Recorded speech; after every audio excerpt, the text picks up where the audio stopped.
मित्रों, मनीष भाई हाँफते कांपते ओपीडी में आए और बोले, मैडम कल रात तो मुझे इमरजेंसी में हॉस्पिटलाइज होना पड़ा था। ईसीजी करवाया, आज सुबह इको और टीएमटी भी करवा लिया, कुछ भी नहीं निकला। लेकिन पिछले महीने में मैं लगभग 4 बार ऐसे ही दौड़ दौड़ कर ईसीजी करवा चुका हूँ। मैंने पूछा, अच्छा ज़्यादा क्या तकलीफ होती है? तो बोले, पेट एकदम भारी भारी लगता है, ऊपर की तरफ जैसे गैस चढ़ती हो ऐसा लगता है, और छाती में ऐसा दर्द होता है कि मुझे लगता है अभी हार्ट अटैक आ जाएगा, कि इसीलिए तुरंत ही मैं इन्फॉर्म करके भागकर हॉस्पिटलाइज हो जाता हूँ। दोस्तों, बारिश का मौसम चल रहा है। बारिश के मौसम के बारे में आचार्यों ने कहा है कि वर्षाशु अग्निबलक्षीणे कुप्यन्ति पवनादयः। वर्षा ऋतु में जठराग्नि जो प्रज्वलित होती है वो मंद हो जाने से वायु और दूसरे दोष कुपित हो जाते हैं, और इसके कारण जिनको थोड़ी बहुत भी वायु बार बार होती हो उनके लिए इस ऋतु में मैक्सिमम वायु होने की संभावना बढ़ जाती है।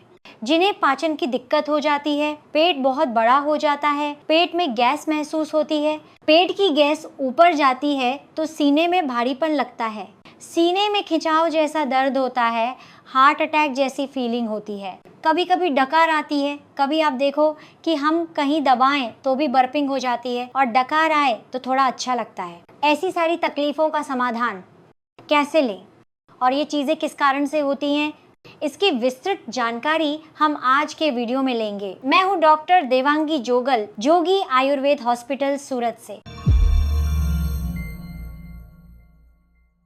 तो दोस्तों, सबसे पहले हम देखें कि ये गैस या वायु आखिर क्यों होती है। एक तो हमने प्रकृति की बहुत विस्तार से चर्चा की थी। जिन लोगों की वायु प्रकृति है उनके शरीर में नेचुरली वायु बनने की संभावना ज़्यादा होती है। हम कोई भी चीज़ खाएं उसमें से शरीर में वायु, पित्त और कफ सबके शरीर में बनते हैं, और ये बने, ये स्वाभाविक है। अगर ये कुदरती मात्रा में हो तो शरीर को संभाले रखते हैं, और यदि इसकी मात्रा बढ़े या घटे तो शरीर में रोग उत्पन्न करते हैं। तो हम सबसे पहले मुख्य 5 कारण देखते हैं कि किन किन कारणों से शरीर में वायु का प्रादुर्भाव अधिक होता है और गैस या अपच होने की संभावना बढ़ जाती है। सबसे पहली बात करें भोजन की। आजकल ज़्यादातर लोग हेल्थ कॉन्शियस हो गए हैं, और वे लोग ऐसा मानते हैं कि अगर हम स्प्राउट्स खाएंगे, सलाद खाएंगे तो शरीर अच्छा रहेगा, क्योंकि हर जगह सारी जानकारी उपलब्ध है। तो आप स्प्राउट्स लेते हैं, कच्चा सलाद खाते हैं, ये हर चीज़ शरीर में वायु बढ़ाने वाली है। अंकुरित अनाज निश्चित रूप से वायु बढ़ाता है। इसके अलावा कभी जब हमें मौका मिलता है तो हम सूखा नमकीन खा लेते हैं। गुजरातियों के खाखरे बहुत फेवरेट होते हैं, लेकिन खाखरे भी सूखे होते हैं। अगर इन्हें ज्यादा मात्रा में खाया जाए तो ये निश्चित रूप से शरीर में वायु बढ़ाते हैं। और इसका उल्टा, अगर लंबे समय तक पेट खाली रखा जाए तो वह भी शरीर में वातवर्धक होता है। इसलिए सामान्य रूप से रूटीन में जो हम खाते हैं उसमें इतना ध्यान रखना चाहिए कि दाने वाली सब्जियां, वॉल, मटर, छोला, पापड़ी, दालों में मूंग को छोड़कर बाकी दालें जितना हो सके इस मौसम में कम लें, और जिन चीजों का मैंने जिक्र किया है उनका उपयोग कम करें।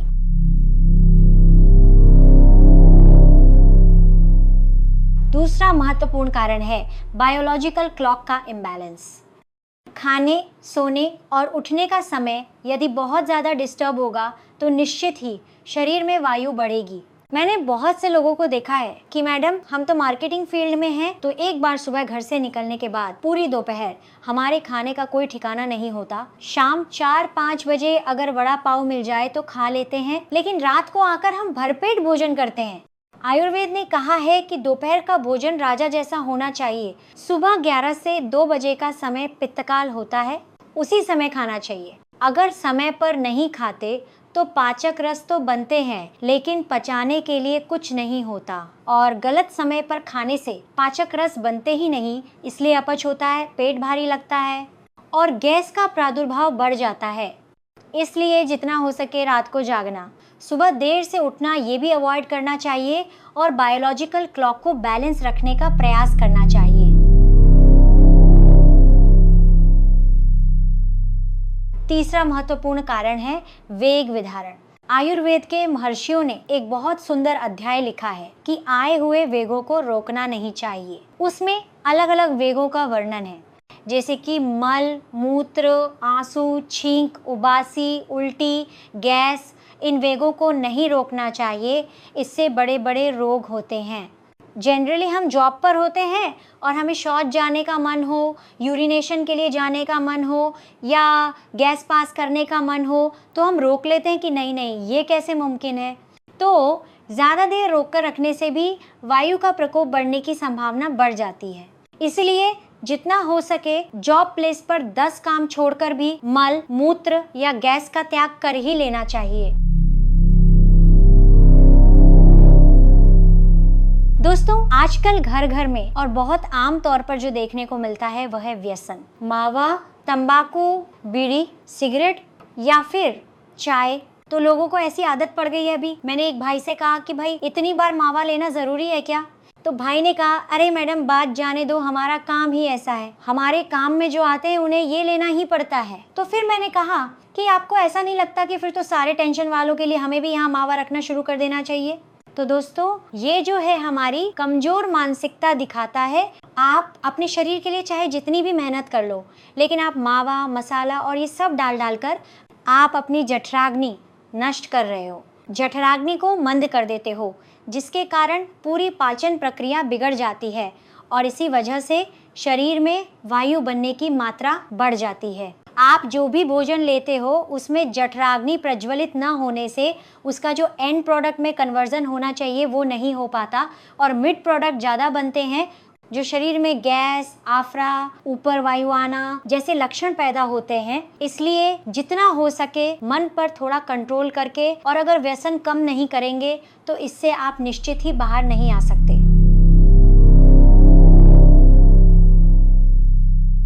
पांचवा महत्वपूर्ण कारण है स्ट्रेस और एंजाइटी। अब अगर ऐसे देखा जाए तो किसे स्ट्रेस नहीं है, सबको ही है। लेकिन अत्यधिक चिंता में आकर अगर आप भोजन लेते हो तो आपका खाया हुआ भोजन एंड प्रोडक्ट में कन्वर्ट नहीं हो पाता। महर्षियों ने साफ शब्दों में कह दिया है कि अगर आपके दिमाग में काम, क्रोध, लोभ, मोह, ईर्ष्या जैसे भाव चलते रहते हैं तो आप जो खाते हैं उससे अंतिम परिणाम बनने के बजाय आम बनता है, जो सभी रोगों की जड़ है।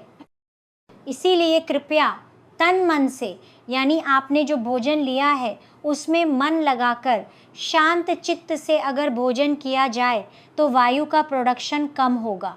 तो दोस्तों, ये सब हुई वायु बढ़ने की बातें कि इन सभी कारणों से ज़्यादातर वायु बढ़ती है, पेट फूलता है, आफरा होता है, उल्टा गैस चढ़ता है, डकारें आती हैं। अब जब ये हो ही गया है तो इसे काबू में करने के उपायों के बारे में हम अच्छी अच्छी बातें करते हैं। सबसे पहली और महत्वपूर्ण बात कि वायु प्रकृति वालों को क्या नहीं खाना चाहिए उस पर हमने विस्तार से बात की। पर क्या खाएं? अजवाइन, मेथी, लहसुन, हींग, सौंफ आदि जो वातनाशक चीजें हैं उनका डायरेक्टली या इनडायरेक्टली मैक्सिमम उपयोग करना चाहिए। भोजन में दानेदार सब्जियां न लें, और अगर लें भी तो छौंक में हींग, अजवाइन, मेथी और लहसुन दूसरों की तुलना में थोड़ा अधिक उपयोग करें ताकि वह भोजन शरीर में वायु बढ़ाने वाला न बने। दूसरी महत्वपूर्ण बात, भोजनाग्रे सदा पथ्यम लवणार्द्रक भक्षणम।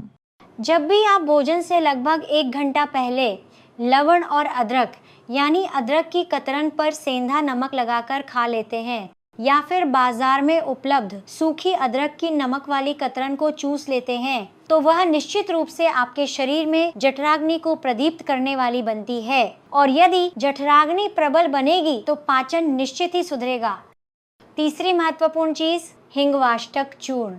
जिन्हें बार बार ऐसा वायु होता है, ऐसे लोगों को भोजन से पहले निवाले और आखिरी निवाले के साथ आधा आधा चम्मच हिंगवाष्टक चूर्ण लेना चाहिए। आप जब भोजन करने बैठते हैं तो आधा चम्मच लेकर भोजन शुरू करें और आखिरी निवाले के साथ आधा चम्मच लेकर भोजन पूरा करें। उससे आप जो खाने की चीज लेते हैं उससे वायु बनने की प्रक्रिया धीमी हो जाएगी और वायु कम बनेगी। इसीलिए हिंगवाष्टक चूर्ण का प्रमाण निश्चित रूटीन में बढ़ाना।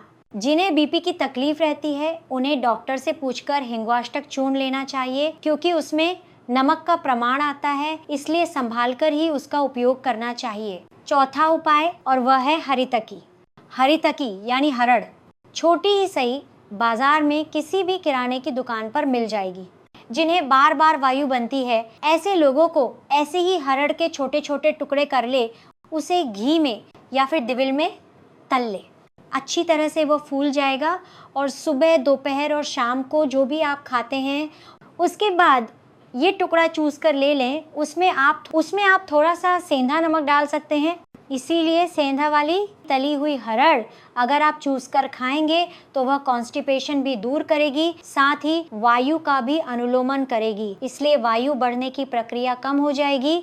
और आखिरी और महत्वपूर्ण उपाय है आसन और प्राणायाम। पवन मुक्तासन ऐसा आसन है कि शरीर में बढ़ी हुई वायु को निकाल सकता है। इसी तरह प्राणायाम में अनुलोम विलोम, ओंकार, भ्रामरी, ये सभी प्राणायाम ऐसे हैं जो मन को शांत करते हैं, विचारों को कम करते हैं और इनडायरेक्टली पाचन प्रक्रिया को प्रबल बनाते हैं। इसीलिए रूटीन में आसन, प्राणायाम या वॉकिंग को शामिल कर लेना चाहिए। थोड़ा सा भी अगर रूटीन में वॉकिंग करेंगे तो पेट में बढ़ी हुई वायु निकल जाएगी। अंत में दोस्तों, जिन्हें बार बार आफरा चढ़ता है, गैस होती है, ऐसे व्यक्तियों के लिए एक बढ़िया सा घरेलू मुखवास मैं सजेस्ट करना चाहती हूँ, जिसकी रेसिपी कुछ इस प्रकार है।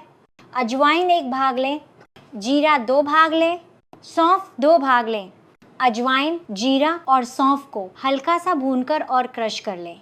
इसके अंदर 1/4 भाग मेथी आप ऐड कर दें और इसके अंदर हींग और सिंधव नमक स्वाद के अनुसार या 1/8वां भाग आप ऐड कर सकते हैं। ये हुआ आपका वायु का मुखवास। दिन में 4 से 6 बार रैंडमली खाने से पहले या बाद जब भी आपको समय मिले आधा चम्मच या आप वायु का मुखवास ले लेंगे तो किसी भी कारण से बढ़ी हुई वायु कंट्रोल में आ जाएगी। आशा रखती हूँ कि ये वायु का मेरा वीडियो निश्चित रूप से आपको उपयोगी निकलेगा। अपने सर्कल में शेयर करना मत भूलिए और हाँ, निश्चित रूप से हमारी चैनल सब्सक्राइब कीजिए और ऐसे नए वीडियो अगर आपको देखने हो तो उसकी डिमांड आप हमें कीजिए ताकि उसके अनुसार हम वीडियो बना सकें। धन्यवाद।